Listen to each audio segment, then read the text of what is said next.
Mic check. 1, 2.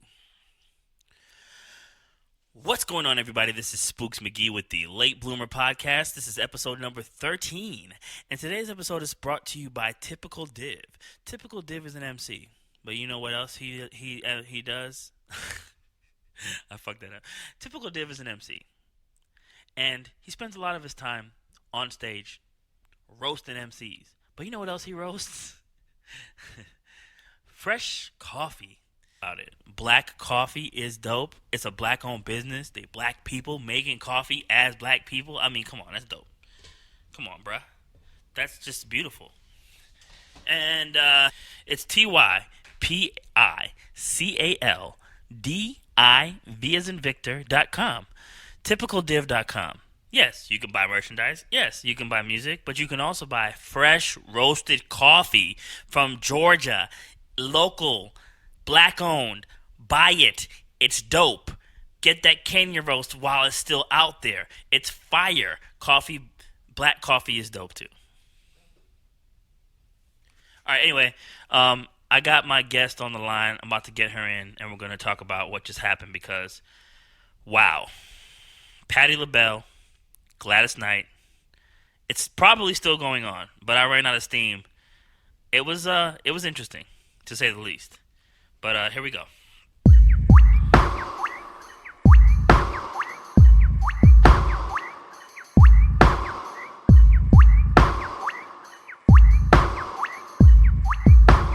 Keeping it organic.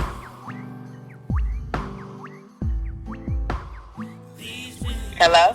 Hey, are you there? I'm here. All right. Okay, so we got... Hey. Yeah, so go ahead and introduce yourself to the people. Okay, I am Miesha Iyana. I am a musical connoisseur of the sorts. Food connoisseur, jewelry maker, waist bead maker, homemaker. That's you. Yeah. You're a maker. See, some people are I'm takers. a maker. Yeah, some people are takers. You know what I'm saying? And some people are what? makers. Some people are fakers. Ooh, some people are shakers. Damn, where's my shaker at? That'd be a perfect time to be like, shh, shh, shh, shh, shh. And all my weed smokers are bakers. Right. You know, and shout out to the LA Nakers. Stop. He's crazy. So how are you? I'm doing so good, glad man. to be I thought I was gonna have to do this podcast on my own. Yo, that's how we make it sometimes. Got to grind it out. It's all good. Right. You know what I'm saying? But I'm glad you're here. We've been talking about doing here. this for about 4 years now. 4 fucking years. It's ridiculous, Yep. man. But you know, things come to fruition when you say that you're gonna do something. It can happen. You know what I'm saying? That's true. And you know what? Everything has its own timing. When shit's supposed to happen, it's gonna happen. Exactly. Guaranteed. Yep. Shout out to Zach Lee. Yeah, facts. Big facts. So did you watch that Versus? I watched some of it. Once you sent it to me, I started watching it. You talking about it's gonna get to 1 million? What did I say? You said not a chance. Not a chance. I'm like, nah, because the youngsters they don't know nothing about that. So someone gave me a theory. Gladys, Someone gave me a pretty solid theory about why it didn't break 1 million. Right? Okay. So all the elderly people that get online to watch this shit, right? Mhm.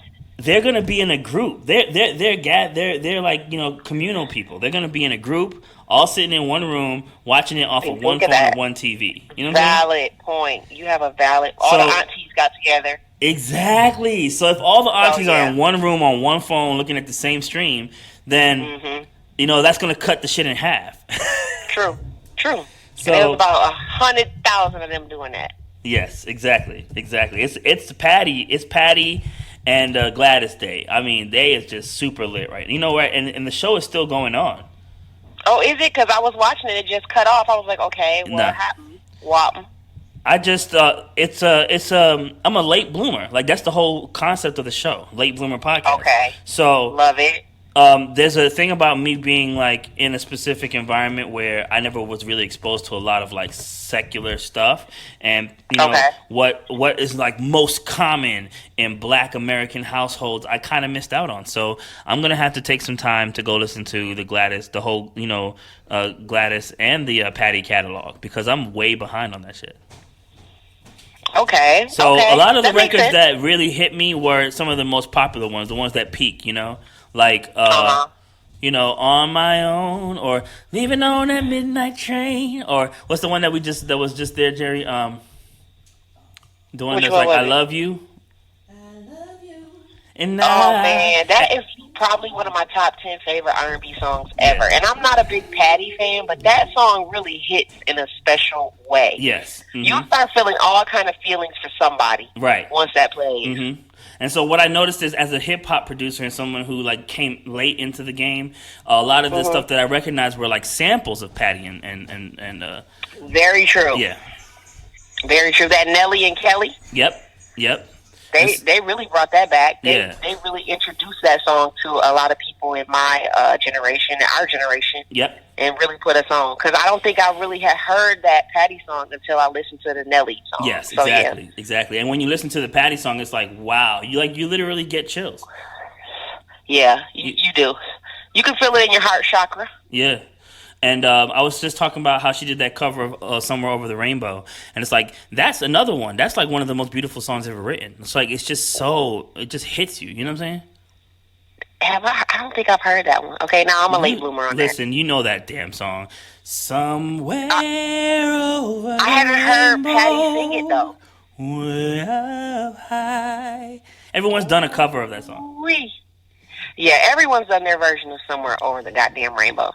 My favorite, not my favorite, but one of my favorite ones is the Hawaiian guy with the little ukulele, because you can hear he died. I don't remember his name though. Really? Who is it? Hold on, I gotta look it up. Hold on. On the Hawaiian. ukulele. Yeah, Hawaiian, somewhere over the rainbow. It's this guy named Israel. Okay, now I'm gonna butcher his last name.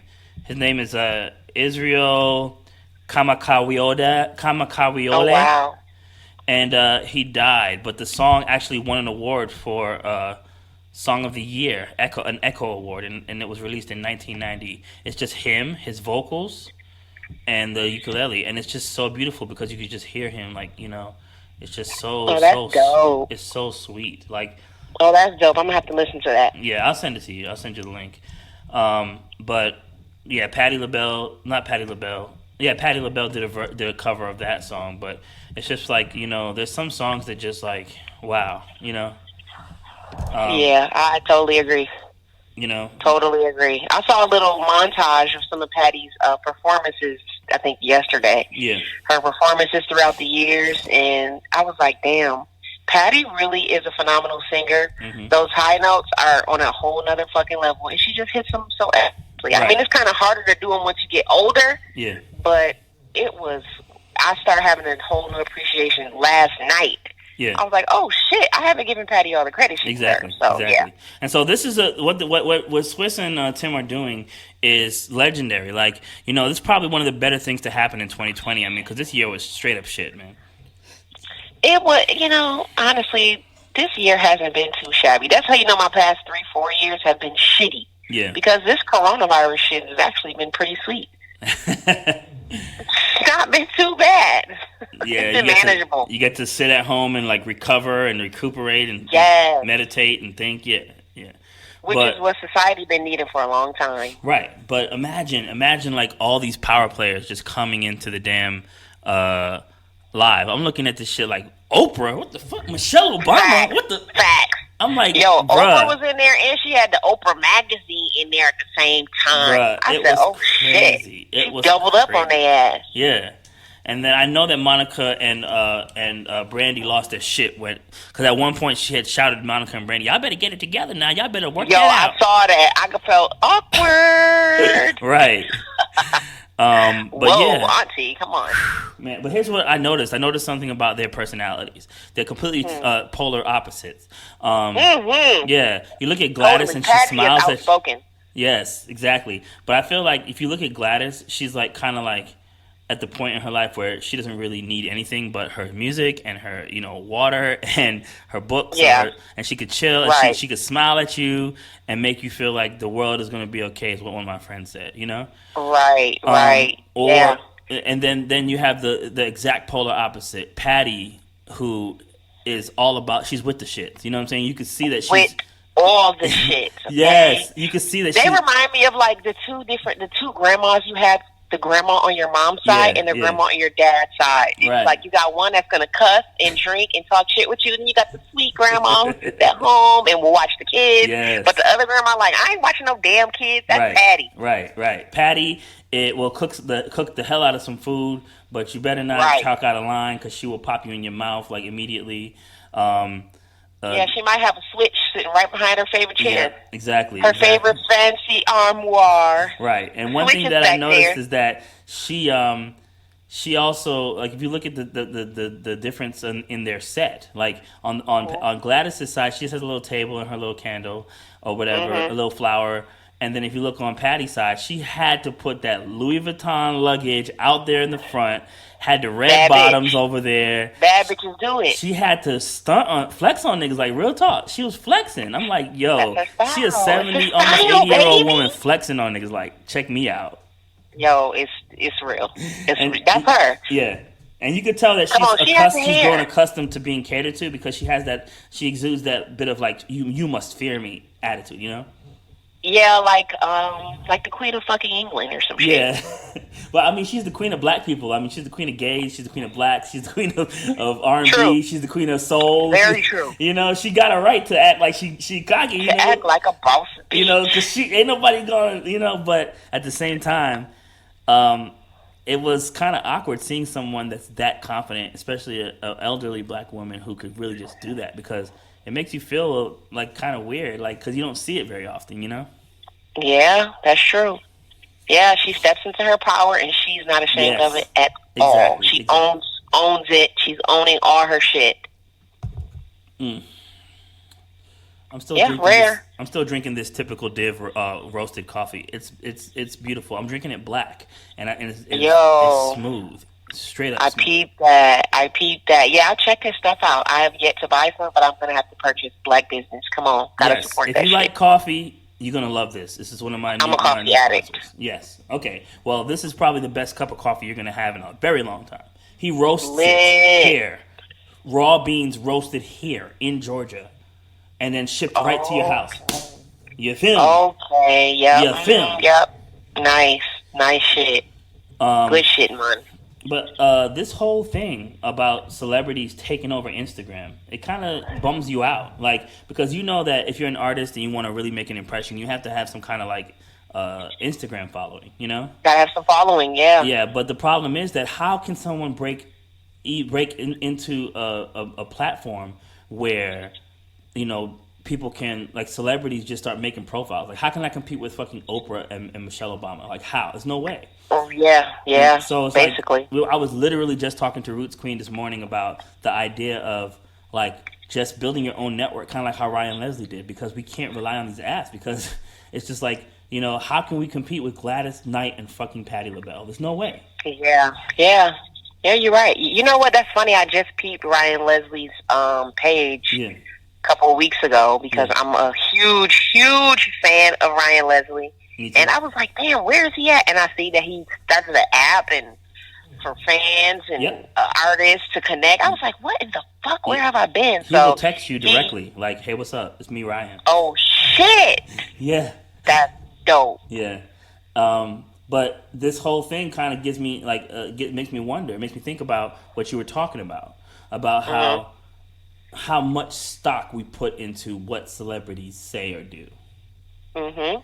And how, you know, our auntie would die and we'll post like a little, like, you know, a little thing or something, and then, you know, a week later we're just, you know, posting selfies again. But a lot of people are broken by when a celebrity dies that they admired, and one of the biggest losses for the culture and for just film in general is, you know, Chadwick Boseman, you know, from T'Challa. Mr. Black, you know, Black Panther himself. Yep. It was amazing, the outpour and the support and the love, because I mean, it was like we finally got something that Mhm. was not just like, oh, that's pretty cool, but it shocked the world. You know, it shook the world Right. up, and Yeah, it transcended being black. It was like it's a phenomenon for everyone. yeah. But what you were saying really hit me, and it was like, some people might take it as like disrespect or rude, but I mean, I don't think Mhm. so. I think that it's a really good sentiment. It's like, okay, yeah, it's a very untimely death and it's super sad. However, Mhm. he accomplished things in that little time frame that Yep. so many people would wish that they could accomplish, you know. Yeah. And so, if you really want to think about it, like you said, his destiny was fulfilled. His purpose on earth was fulfilled. Mhm. So why would his death Mhm. be a tragedy when people that the real tragedy is people who are 40 years old can't get $1,000 in their bank account. That's tragic. Right. You know what I'm saying? Right. Haven't done nothing Yeah. but go to work every day. That's a tragedy. Right. A Yeah. When man they who die and their kids have to do a GoFundMe for their damn for funeral, their that's a funeral. fucking tragedy. Exactly. But when a There's nothing man to pass makes one down. of the most Sad. iconic films of all time, literally broken Mhm. records, I mean, he did it, baby. He it's the dream. He Yeah. can't die, you know? Period. Period. Yeah, you're allowed to die after that. Like, let a motherfucker go. We all have to go. Right, right. No one's gonna be here forever. Right. So, I definitely look at it as, like you said, he fulfilled his destiny.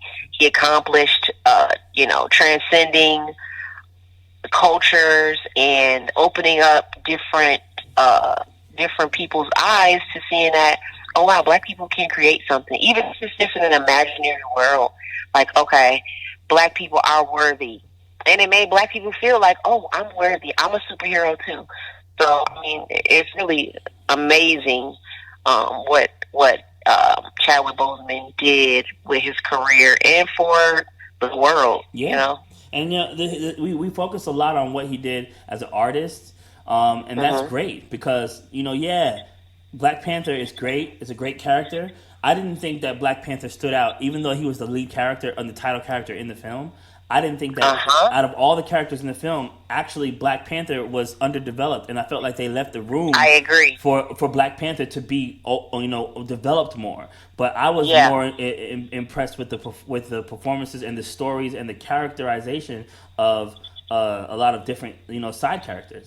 His sister. Yeah. I was impressed by his sister's performance. I was impressed by his what's the name, I'm a M'Baku. Killmonger fan. I'm a Killmonger, Killmonger fan M'Baku, to the yeah. core. But this is another thing that shows how good he was. He's the lead character, and somehow he's able to give all these supporting cast members time to really shine and like make Design. that incredible impression. Mhm.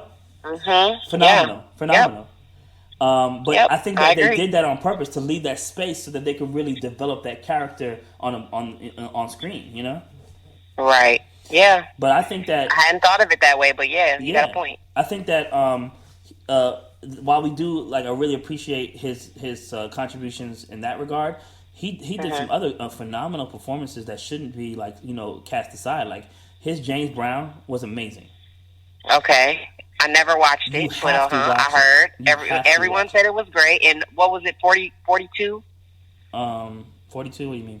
Jesse, the baseball movie. He did the baseball movie. Oh, Jackie Robinson. Jackie Robinson. Look at me, small. Jesse Jackson? No, bitch. Jackie Wait, Robinson. what the heck? What is that? Yeah. Hold on, I'm getting something on my phone. What is that? Hold on.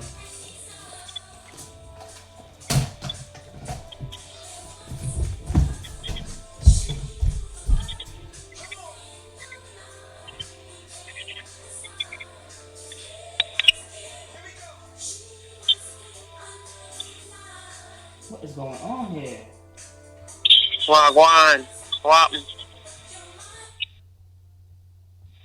Something just got on my phone, started going live. Okay. We live in Philly. Like, I don't care where you live at, bro. I'm trying to do my show. I'm live. Okay. What were we talking about? We were talking about Oh, his other performances. Yeah. the performances that he's done. Yeah. Right. So one thing that tripped me out. Oh my gosh. Okay. So Black Panther, one of the biggest like characters, right? Right. But one of the most influential and prolific characters, but also a real human being, is Malcolm X. Right? Yeah. And Malcolm X Yeah. was portrayed by Denzel Washington, right? Uh-huh. Even though Denzel killed it, Spike Lee killed it, they just never really got the recognition for that film that I think they should have gotten, right? Yeah. Right. But did you know that Denzel paid for a whole tuition, right, for Chadwick to finish school?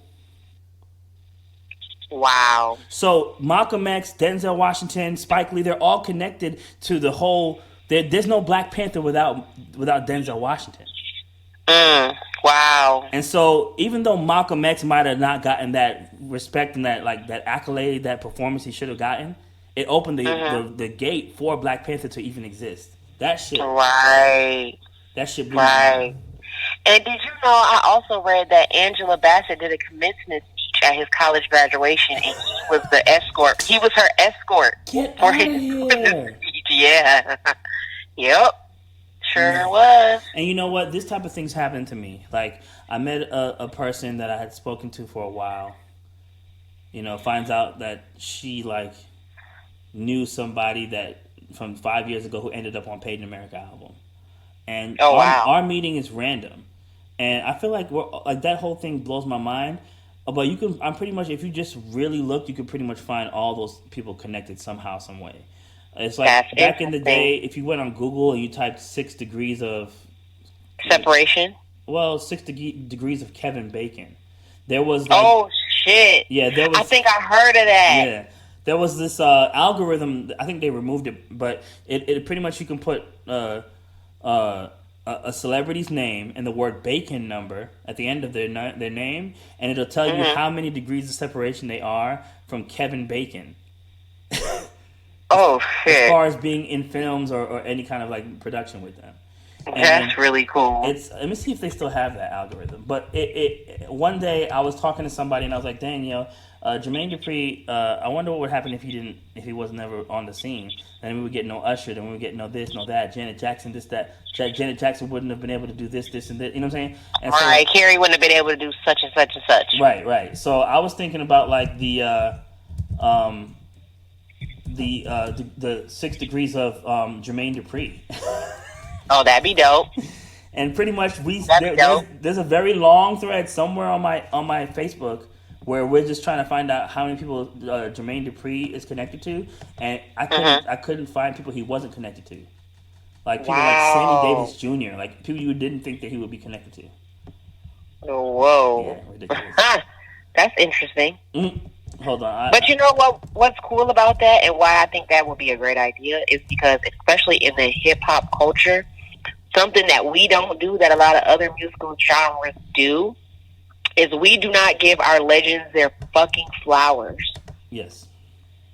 So I think that would be really interesting, so that people can recognize what our culture and the people who contribute to it, how important they are to our industry and to our culture in general. So that's why the verses is important, because just like how you said, these people know Gladys Knight and Patti LaBelle are significant. We don't always know that, but they know that we know that. They know that we need to know that, and they allow us to be able to discover that by putting them on a platform. You said you didn't know that they existed until you heard that song existed until you heard the Nelly Kelly.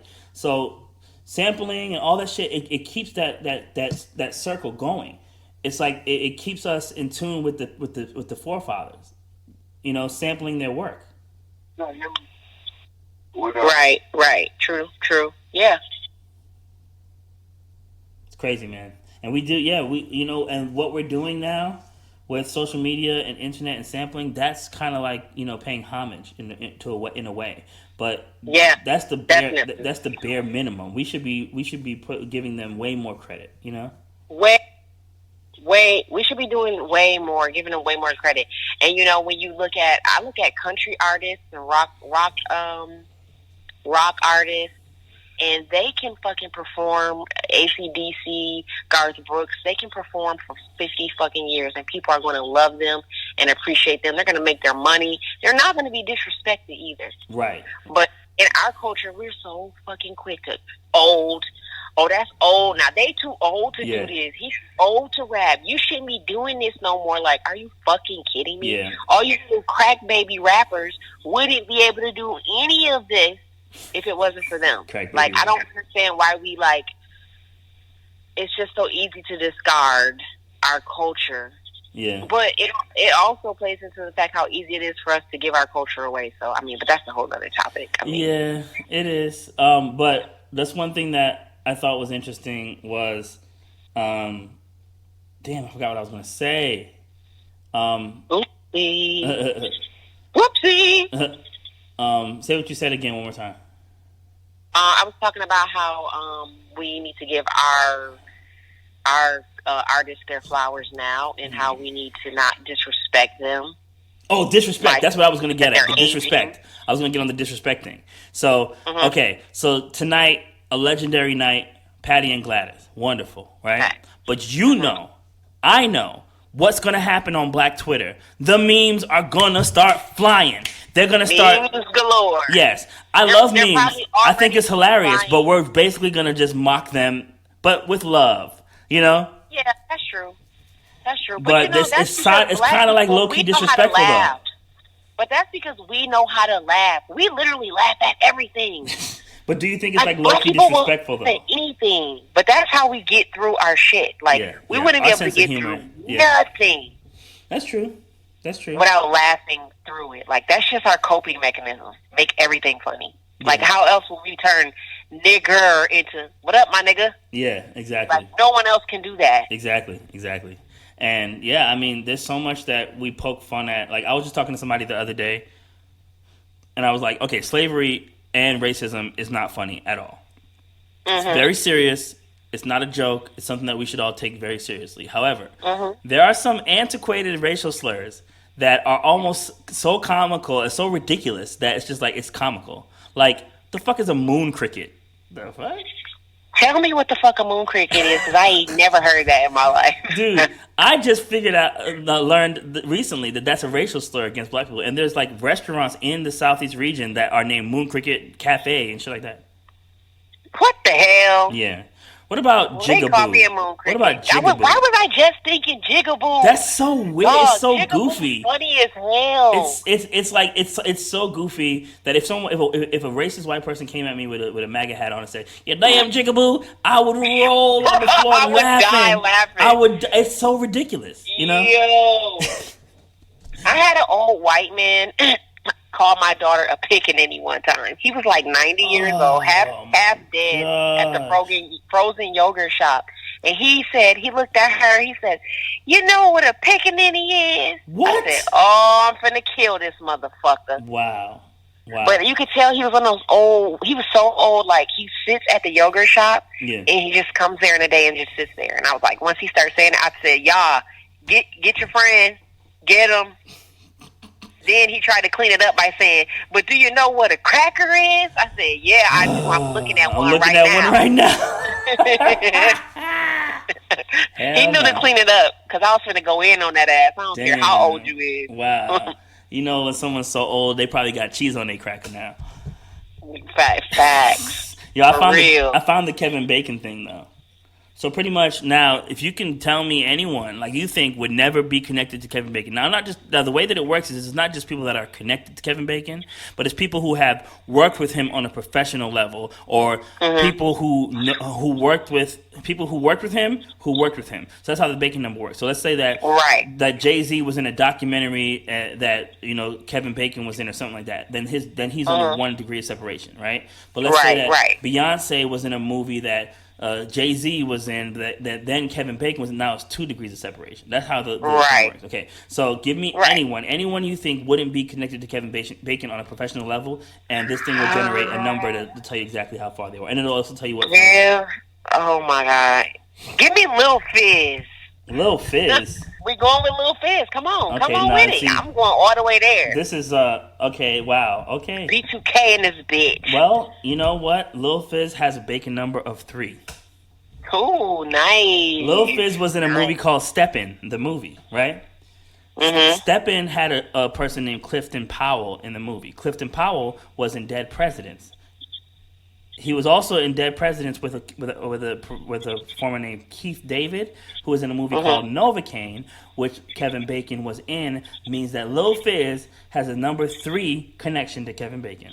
Oh my fuck. Give me somebody else. That, um. Uh. You thought Lil Let me Fizz was think. gonna throw it off, huh? I thought Lil Fizz was gonna fuck it all the way up, but I Nope. should have known. Come on now, Mhm. I should have known better. Give me I'm thinking of another little. No more Who else is Lils. No Lil more out here? Lils. No, Give no me more another person. Lil. Why is Lil coming to my No head more right now? Lils. Who would Just a be regular just so person. fucking? An Who would be actor. out An there? actor, a singer, a performer, a rapper, anybody. Give me Gregory Hines. All right, Gregory Hines. Now, come on, that's too easy. You know he's That's connected. probably gonna be easy as hell though. Gregory Hines was in a movie called The Cotton Club with an artist called Tom Waits, who was in a movie called Queen's Logic with Kevin Bacon. So Man, Gregory what's that, 2? Hines' number is 2. Yes. Wow. I'm gonna try Jay-Z. Let's see if Jay-Z is connected to Kevin Bacon. That's gonna be so. It's probably gonna be like 1, 2. 2. Jay-Z was in Paper Soldiers with Patrice O'Neal. Patrice O'Neal was in a movie called In the Cut with Kevin Bacon. Oh, interesting. Wow. Okay. Damn, he's up through there. Yeah. I'm gonna try Mos Def and then we're gonna move on. Okay. Mos Def. Let's see. Oh wow, Mos Def has a Kevin Bacon number 1 because he was in a movie called The Woodsman with Kevin Bacon. Come on, Mos Def is like A-list movie star Yeah. at this point. Yeah. He's got it like that. So yeah, not shocked. Not even shocked. So yeah, I was saying to somebody the other day, I think it was you, that this whole idea of celebrity worship is pretty insane. And there's a Dana Carvey comedy sketch, right? Based on the idea that news stations would pre-record celebrity death news so that when it happened, they could be the first one to get the scoop.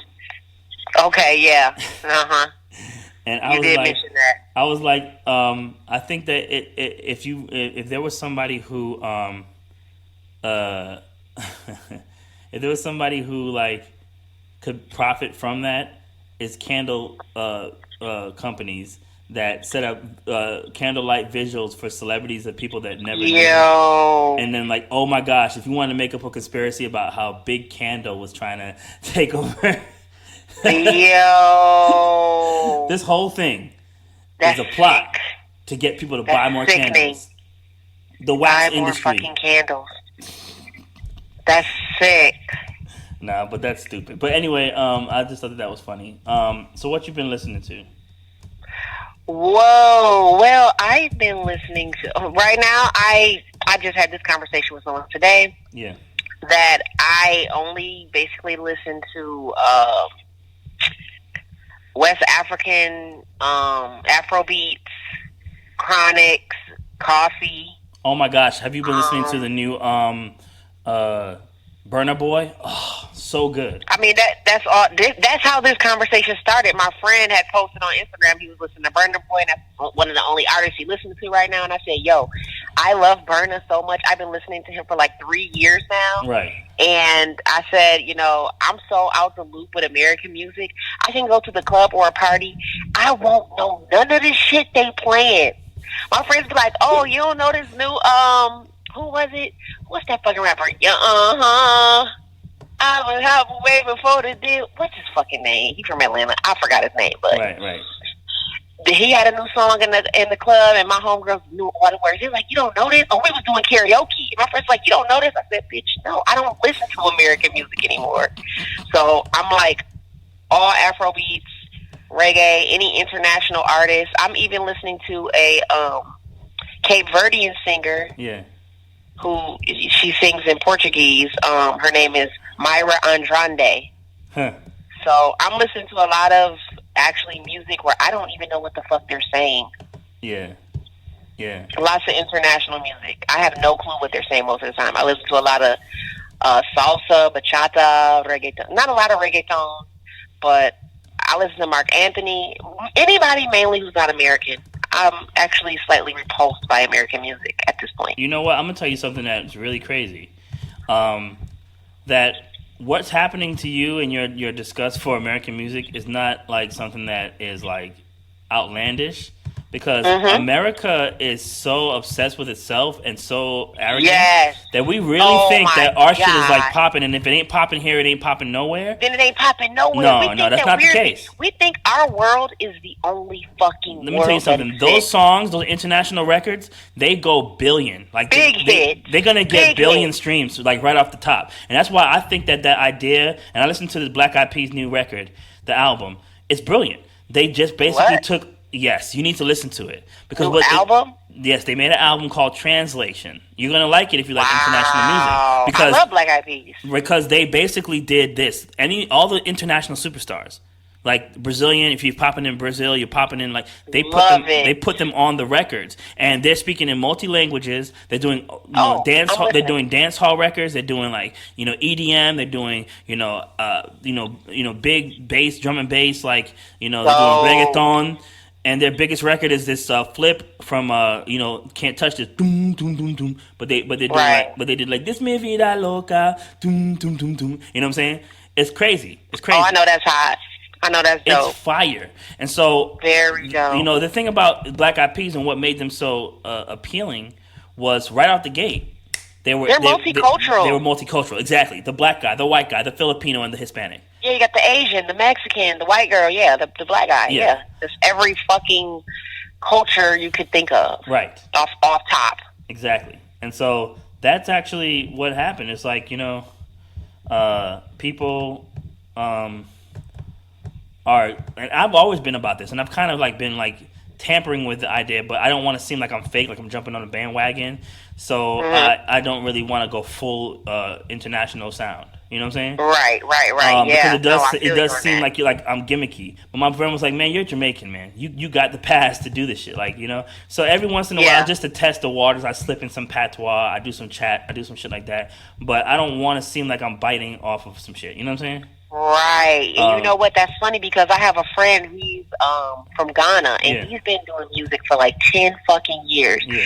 And I told him, 10 years strong at the minimum, and I told him 5 years ago when I got introduced to Afrobeats, I said, my nigga, you're from Ghana. Like, he moved here in high school and didn't really know, American culture or nothing like that. And we started doing music, and I started listening to Afrobeats. I said, my nigga, when he came here and did music, he was trying to sound like Jay-Z. Right? Which was ridiculous. Right. And once I got introduced to Afrobeats, I said, my nigga, why don't you start doing music like this? Make some of your culture shit. I kid you not, he fucking laughed at me. He said, why would I do that?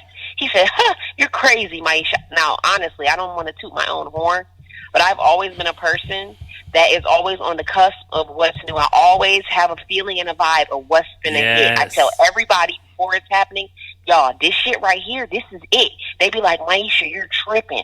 A year later, popping. Yep. And they always come back and be like, Miesha, you know what? They actually tell me I was right, which is very validating. That's what's up. when they start playing Davido on like hip hop radio stations, that was it. It's a wrap. I couldn't fucking believe it. Right. When Beyonce was doing the Afro beats, it was done. That's it. This is the sound. Yes.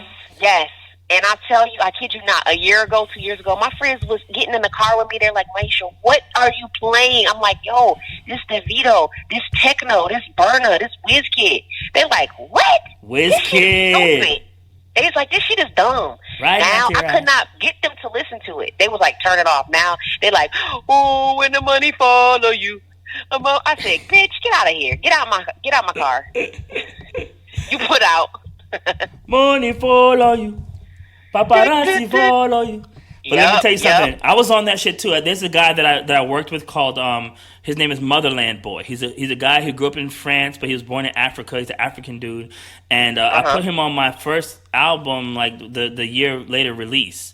where he jumped on a remix to one of my songs, and he rapping like this, and that's the way he talking, his accent Oh, like that's that when he dope. rapping like that, you know. And I was like, why you got Dope. this African dude on your record? What the hell? And shout out to Motherland Boy, because I knew that he's in Atlanta. He's not trying to sound like a Southerner. He's rapping on trap type Right. beats, but he's doing it in his African dialect, African Oh, accent. that shit's so And swag. it was like, man, it has to be the future. This has to be the future. And I was on. So the problem that I have is that, yes, I know what to tap into as far as like what the new wave is going to be, but I don't have the ability or the clout or the pull to push the culture, and that's sad. Right, You know, right. because, Yeah, because yeah, I agree. I started verses a long time ago. I said this on multiple times.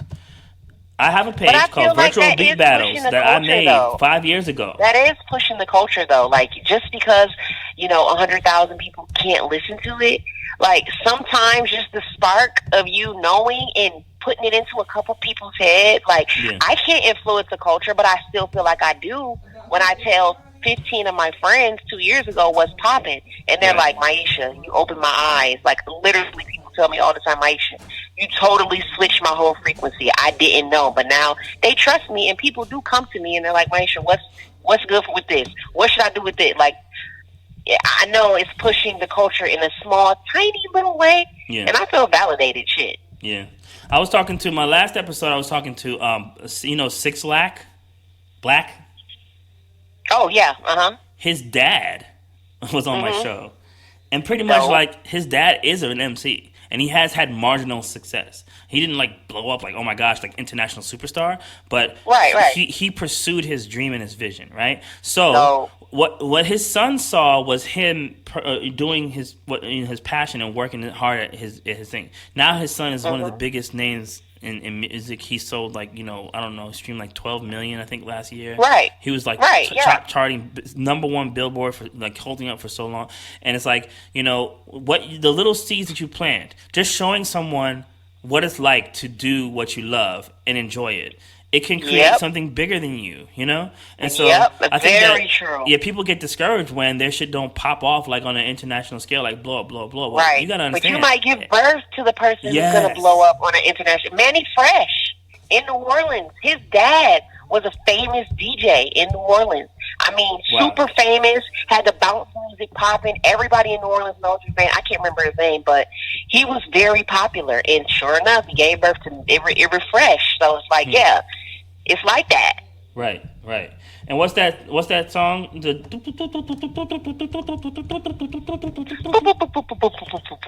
song? That it's called the something. Bounce music. No, there's a loop for bounce music. That one thing is called. I don't know what it's called. I mean, I watched the whole documentary of It's gonna it on drive me Netflix. crazy. Hold on. It's called New Orleans. Anyway, it's pretty much like this one loop. The blueprint for bounce. For the whole genre, based on one record that someone made like a long time ago. Yeah. I know exactly what you're talking about. I know what you're talking about. I can't think of the name or the artist who did it, but yes. I'm on Google. Hold on.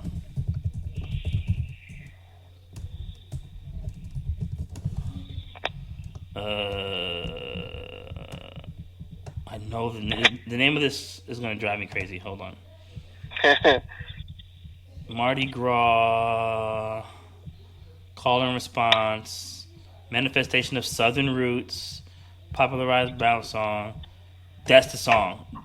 It's called it's a song called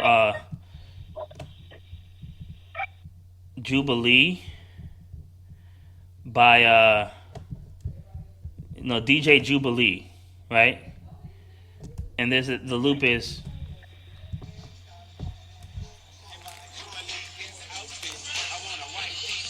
Do you hear it? Let's hear it.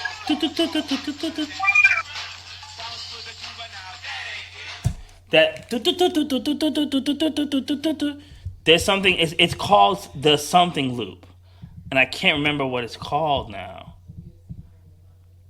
What is it called, man? Okay. Anyway, that's the loop. That's the loop. You know what I mean? Oh, it's called Where They At. Where They At? Where they at? Where they at? This is why I should do research, but fuck it. Like the point I'm making is that that sample is the basis, the groundwork for the whole entire genre, and it's only an 8-bar loop, like a 4-bar, like yeah, it's those 4 little bars, right? It's pretty much the foundation for a whole entire genre, and this brings me back to that thing like the Amen loop. Have you heard of that? No, never.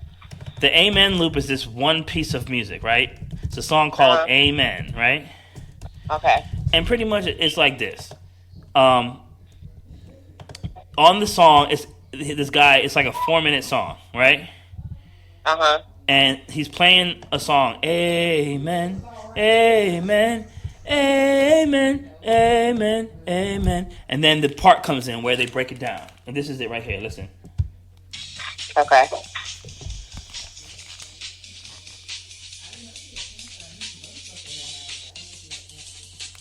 Okay, so it's like the whole break. I don't know if you heard it, but the break goes. Huh?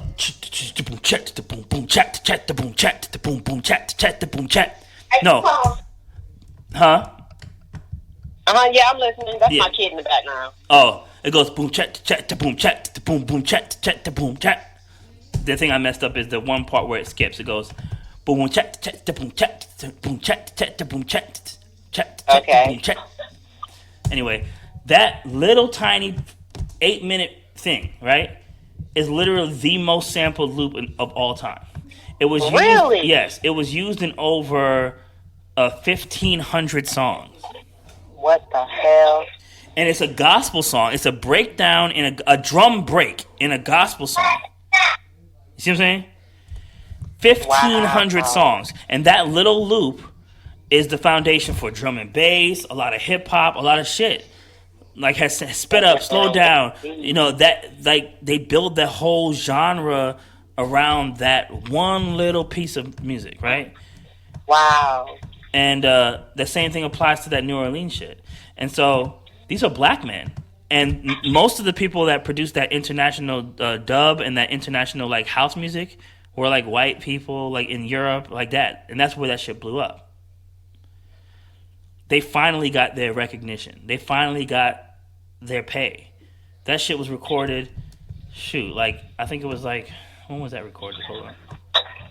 The famous Amen Junku was recorded in 1969. It's 6 seconds of music that was recorded that was used on 1,500 plus songs. Wow. Yo, I bet they never thought secular music would be so damn lucrative. Right. And this is what what you just talked about. Those guys just wanted to make a little gospel record. They didn't know that little piece of music was going to be the most important piece of music in popular music for the next, 40 years. Wow. You know what I mean? And so, yeah, I just, I'm a big fan of the idea that that everything is like functions like the universe. Like things are random, things are all over the place, and then you can grab them, you can place them, and eventually they become something that from all different parts that become one viable thing. And if we it's almost like the butterfly effect. Yes, yeah, exactly. If you take out one thing, it can fuck up the whole fucking movement forward. Yeah, I mean, you got to look at like the reason why hip hop exists in the first place: the transatlantic slave trade. The gentrification, like not gentrification, but the housing structures that were built specifically because of the effects of slavery. Right. All these people misplaced, displaced, no property taxes, redlining. Now the children don't have extra money. The property taxes is so low, so there's no money for them to start like school programs where they could have music and arts. So they relied on the records that were sitting in the basement of their grandparents' house. Right. Like they literally created hip hop out of boredom and a necessity that was created because of systematic racism, prejudice, slavery, redlining, poverty, and economic injustice. Was all if all this shit didn't happen, then there wouldn't be RZA in his basement making beats. Yeah, very true. I agree. 100%. 1,000%. But So that's, like I said, for another day, another another day, conversation. another That is time. the reason why I hold our culture and our music so sacred. And Yeah, I'm not one of those people who are willing to share it with other races. I'm just not. I understand. I understand. And one I thing just that can't. I can't give it away. Yeah, one thing that I have always admired about the art and the culture is that it's not this or that. It's like, okay, this dude's rapping about killing, rapping about selling drugs, rapping about having anonymous sex, but there's a reason for what he's doing. Like every single thing has a purpose. I feel like we're very quick to shun any kind of art form because of something that it might make you feel, you know. But we're willing Right. to accept when someone expresses certain like dark themes in film and in other forms of literature and other forms of mediums. But when it comes to music, for some reason, we can't allow ourselves to objectively look at something that we're not a part of, that we don't believe in, just to see a little window into that lifestyle. You know, Right. Right. Yeah. it Yep. all overall, whether you know it or not, is for the culture. Because if someone hears a record about someone killing and murdering and robbing and stealing and scamming and all that shit, it could either make them do that stuff too, or convince them to do better because they don't want to be in that predicament. So we Right. can't shun Right. all. We can't everything. There's no this or that. There's no good or bad. There's no wrong or right. I feel like in this realm, everything serves a It's all purpose. about balance. Yeah. It's really balanced, and I think this also, goes into the subject of celebrity worship. Like, I feel like to a degree we have to teach ourselves and our children that it's entertainment. It's really is merely entertainment. Yeah. You have to, like, when people get mad at, Cardi B or Nicki Minaj for twerking online, and they're like, you're not being a good role model. And Cardi B says the same thing I've been saying for 10 years. Bitch, I'm not your fucking kid's role model. Be your own fucking kid's role model. I'm Exactly. here to entertain and Exactly. delight. Exactly. And that's the thing. It's like, Balance. okay, there's a balance. There's the understanding of what everyone's purpose is. Like, there's no reason why your 14-year-old daughter should be listening to this at all. Yep. And that's not the artist's fault. Because Right. regardless Exactly. of whether or not the artist is making a piece of art, right? You got to know what to do with it Yeah, you got to know what to do with it. You have to as a know what to do. listener. Yeah. And things are just going to be what they are. People have always had sex. People have always, done drugs. People have always Yeah. killed people. For sure. But, nursery rhymes are just as vulgar and just as dark and twisted as fucking, Tupac. Yeah, if you dissect that shit, if Yeah. you dissect fucking Rockabye Baby, that shit is sick. Yeah, on a treetop and the baby falls and dies. My What the baby fuck? fell. Like, are you fucking kidding me? They You didn't can't say listen the to me. I'm baby not got singing swept. this shit to you. Exactly, It's demonic. Yeah, and then that's another thing. So, the thing that really makes people accept specific things is their ability to remove their moral compass for the purpose of celebrity worship. So it's like, okay, I'm very upset that the bus boy or the bag boy or the cashier said fuck when he was doing something. I'm very disappointed at him. Can't believe he did that. But if someone of caliber, of status, says fuck, they go, well, I mean, he's an artist. That's okay. It's different. He's just expressing himself. Yeah, well, why isn't the cashier expressing himself? So He this is- expressing the hell out of himself. He working Right. a hard ass job. Right. So this is a hypocrisy that I find amusing and why I always play around with it. But I have to be careful about who I play around with it because everyone isn't going to grasp this abstract concept the way that I'm grasping it. And they'll think that, well, I said fuck or shit or bitch or cunt or whatever because I have no disrespect, I'm stupid, I'm ignorant, Right. I'm foolish, I He's have no ignorant. culture, I'm godless, I'm whatever they want to put me on, they're going to do that, right? Right. But you think about like the origins of the scriptures and the things that we look at. It was created by people in the secular world. King James was fucking and sucking and doing all this Wild. shit. Wow. He was a wild boy. But he said, Yep. well, I think that people need to see these ancient texts, so let's put them together into these little 66 books. But Right. they still proudly bear his name on the fucking shit King James version. When Right. it's like, if someone came out with the R. Kelly version of R&B, how to R&B 10 years from now, who's going to like want that? Right. Like, here's the R. Kelly's guide to writing songs. His name is tainted. How come his name is tainted, but King James' name isn't tainted? Is it something about time that makes people more acceptable of pedophilia and raunchiness and vulgarity and lavish lifestyle and living in excess and doing all these crazy things? Is there something about time that allows people to be more tolerant of this? Yeah, I mean, that's a valid fucking point, and that's a perspective that people should take on music in general. Yeah, it's just another art form. Movies, entertainment, everything. Take it as a grain of salt. If it can inspire you in a positive way, okay, great. But you can't let the negativity of entertainment raise your kids. Yeah. Or raise you. I mean, Dr. Seuss made X-rated cartoons. He did. But that's not his legacy. Right. Yeah. We don't know that. We don't remember that. Exactly. And I think that if we stop worrying about the creators, like the people who create the content are irrelevant. They're just a vessel to get the project out. Facts. They don't like I can say with confidence that I might feel my own personal need to be acknowledged and recognized as an artist, but at the end of the day, what I'm doing in my art has nothing to do with me. I'm a vessel. I'm a tool. Right. And I'm okay with being used because I understand that that's my purpose. Right. You're an instrument, basically. Yeah. Yeah, I agree. So I'm with you. If you look at the Bible and the people in the Bible that we put up on a pedestal, King David, he slayed Goliath. That's the shit. That's the first thing you learn in Sunday school or Sabbath school or whatever.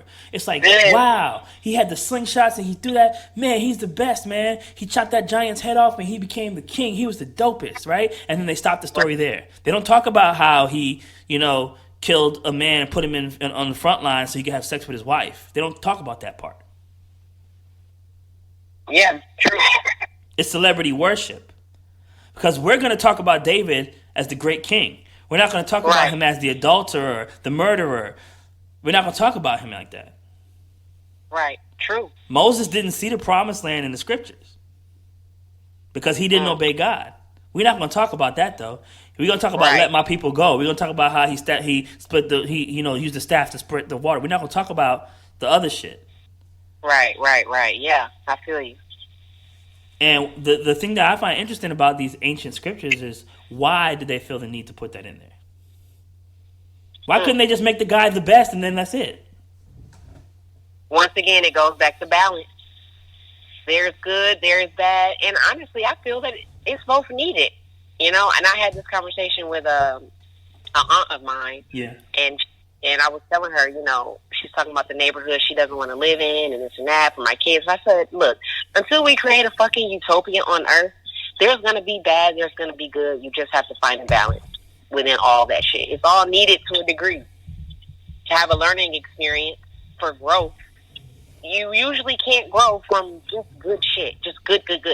It's like the spoiled kid. Most spoiled kids who get everything they want, they turn out rotten. Yeah. So you have to find a balance in the negativity, and I mean that could be a reason why they put that in there to give you some raw realness. Yeah. And then the new JID. Oh my gosh, the new JID Spillage Village Earth Gang just dropped. Baptized. I heard this shit and I immediately made my own little remix to it. I did a little 20-second remix to it. But on the song, it talks about how Jesus hung around with murderers, killers, and thugs and whores. Yo. Real shit. Why did they have to put that in there? If he's supposed to be this deity who is supposed to be worshipped, who saved us, why would they even write in that his best friends were fishermen and scumbags? Why? Right. What's the purpose? Yeah. Yep. The purpose is to fucking elevate your mentality so that we're not just a classist. That teaches you that classism ain't worth shit.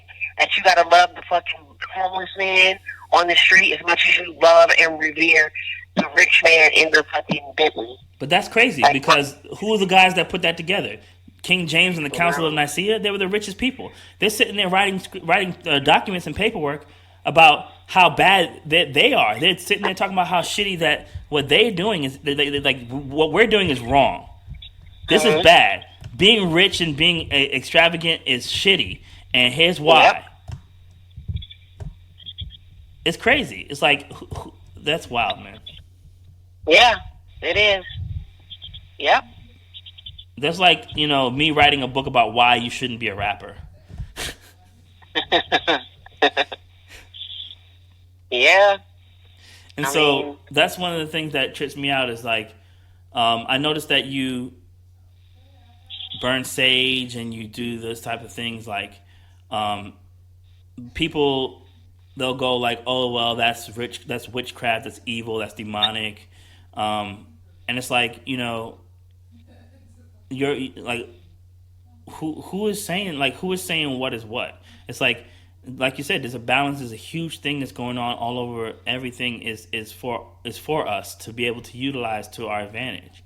Why do we have to limit the Bible, ourselves? you can read scriptures about them. What they bring to baby Jesus: frankincense, myrrh, the fucking incense. I mean, these are things that they use. These were all tools. So, I mean, if you look at how Christianity was originally, they used these tools.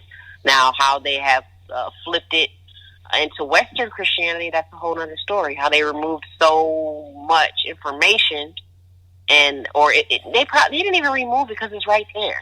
It's right there in the Bible. It's what they choose to teach to you, so that they can remove the spiritual aspects from Christianity. Yeah, I think that it's interesting the way that we black people will immediately shun and disregard any other form of spirituality that doesn't pertain to Christianity. And even though our culture is rich and deep, and there's a lot of different things that we tap into, but someone gave us a book about Jesus, and all of a sudden we lost our mind.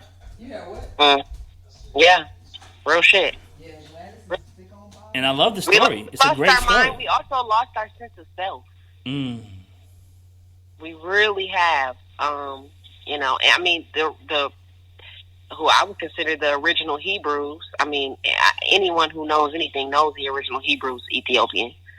So, I mean, that's where it all started. The original Jews is in Ethiopia. So, well, you got to be careful because that's what got Nick Cannon in trouble. Yo, Nick Cannon know what's up. He got to play the game though.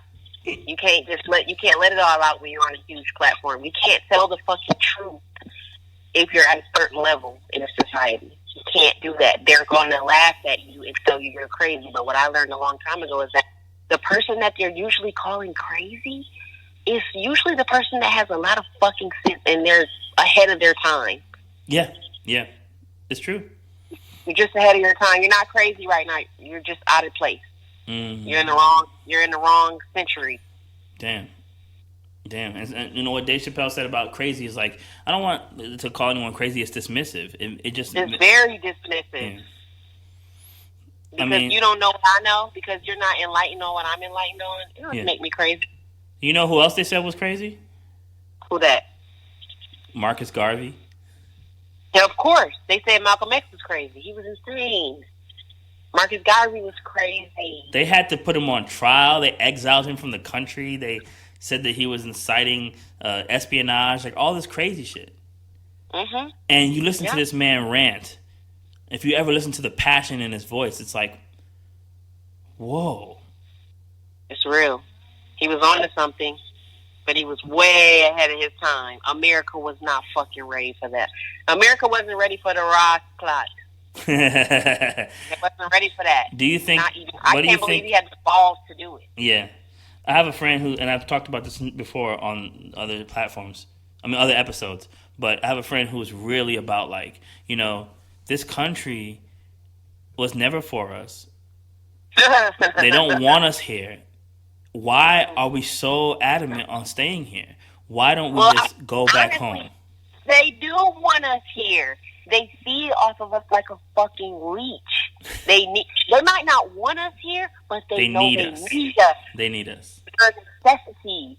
We are interwoven into the American fucking society and spirit. It wouldn't even be America without us. It wouldn't be shit. I can't imagine what it would be like. It would be a destitute wasteland without us. They need us. They feed off our culture. They feed off our heritage, everything. They wouldn't have an ounce of what they have without us. So, you know, that's just the way they play the game. But they know the mental warfare, the spiritual warfare. They know all the tricks. We have no fucking clue how deep it is. So deep. We way behind. Way behind. Wow. They know who we are. That's why they gotta play the mind game. We just don't know. We don't know who we are yet. Damn. Yeah, real shit. Well, I would like to continue talking to you for a minute, but I think that we're gaining on over an hour. And while we could do this for like 2 hours, it's 12:30 on a Sunday night. I got work in the morning. My dumb ass. I still have audio to send to Stone. Dog, I'm sending you the audio right now. I see your message popping up on the thing. I'm about to send the audio right now. Before I go to bed, you will have that shit in your inbox. I promise you. But I got to send that shit over. Okay. And then, like, I got to get ready for work. There's a reason why I don't have a set schedule yet, because I don't know what's going to happen in my day to day. And that's bad. That's a bad thing. We got to work on, like, I got to work on organization, planning, scheduling, because there's a guy that I know who runs a website, has 2 different podcasts, just put albums out, does production, does beats, has kids, has family, has a job, and he's able to balance all that with time management. And I'm just fucking whack at time management, dude. I'm the worst. I'm the worst. I just kind of do whatever I can whenever I can do it. So I'm on episode 13, yeah, but they were all uploaded at random times. Right. Don't be too hard on yourself. We all just trying to figure it out. We all trying to figure out life. Don't be too fucking hard on yourself. And everybody's different. Shit. Everybody's different. Everybody is built, wired, completely fucking different. I wish I could be like other people and be, on my shit a lot better. But I know my time's coming. You might be like me. When we turn 40, that's going to be our time to shine. We're going to pop off in our 40s. We're going to be at our peak, and we're going to be ballers. Exactly. Let everybody else hit their peak in their 20s and 30s. We're going to chill right now. Our shit's coming. It's all good. Nothing. Well, I appreciate that, man. I really do. And I hope that we could do this again, but this next time in person. And I'll have a little more, like, topics lined up, but, I mean, we did pretty good. 70 minutes. Nice. Good shit. Yep. Anyway, y'all, go check out. Thank you so much for coming through. You're welcome. Go check her out, man. I'll put her info in the link. It's a lot of letters in your handle. Fact. And y'all go check out that Paint in America new shit just dropped Friday. Yes. Get payola. But check this out. It's IYANA _LOVES _jewelry GAEWELRY. Iyana loves jewelry. Check her out. I'll be back to biatches and waves soon. Second. I'll be back to biatches. Yeah, and we're gonna talk, man. We're gonna talk because not only do we need to do the podcast, but we need to do some music, because you are low-key dope, and you need to stop playing around and get some records out there. Facts. So true. I have to work on some You're a rare butterfly, my nigga. We really are. Go listen to that Shaka Khan. It reminds me of what you just said. Shaka Khan. It's about butterflies. Hold on. It's about blooming. I'm gonna send it to you. Shaka Khan butterfly? It's the name of a butterfly. I can't remember it right Papillon. now. Yep, that's it right there. Show some Pantheon. That's one of my favorite Shaka songs. Okay. Well, we're gonna have to campaign. We're gonna start putting hashtag Shaka on verses so we can get her on that bit. Man, but we were just talking about this the other day. If they can get Nicki Minaj to play Shaka Khan in a biopic, then if they don't do it, then we fail as a society. Yeah, we fucked. Because they're pretty much twins. Yeah. Yep. That's her. They three degrees of separation in relatives or some shit. Right. It has Fact. to be. Has to be. Well, I appreciate talking to you, man. Shout out to Chevy. I hope that he's doing good. And oh yeah, my dog Chevy beat. Yeah, but yeah, I gotta get off this thing. So. All right, man. Peace. Peace. Thanks so much. All right, so there we go.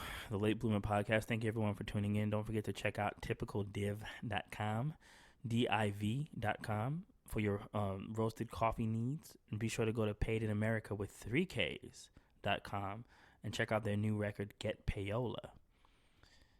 Thank you so much. Have a good night.